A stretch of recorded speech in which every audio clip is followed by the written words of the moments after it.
திருப்பூர் மாவட்டம் சுக்கம்பாளையம் கிராமத்தை சேர்ந்தவர் ராஜகோபால். தறி குடோன் அமைக்கிறதுக்காக சில ஆண்டுகளுக்கு முன்னாடி சொத்துக்களை அடமானம் வச்சு கோவையில இருக்கிற ஒரு பிரைவேட் பேங்க்ல கடன் வாங்கியிருக்காரு. கடன் பெற்ற அவர் குறிப்பிட்ட அளவிலான தொகையை திருப்பி செலுத்தல அப்படின்னு கூறப்படுது.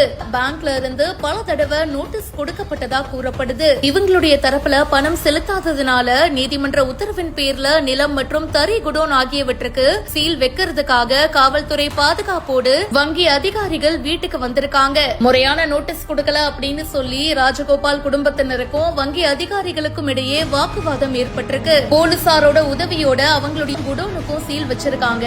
அண்ட் இத ராஜகோபால் மற்றும் அவருடைய தங்கை 2 பேரும் கண்டிச்சு நிலத்தை அளவீடு செய்யக்கூடாது அப்படின்னும் குடோனுக்கு சீல் வைக்க கூடாது அப்படின்னு சொல்லி போராட்டத்துல ஈடுபட்டிருக்காங்க. 2 மணி நேரம் போராட்டத்துக்கு அப்புறமா அவங்க கிட்ட சமாதானமா பேசி தீயணைப்பு துறையினருடைய உதவியுடன் போராட்டத்துல ஈடுபட்ட 2 பேரையும் பத்திரமா கீழே இறக்கி இருக்காங்க. இந்த சம்பவம் அந்த பகுதியில பரபரப்பை ஏற்படுத்தி இருக்கு.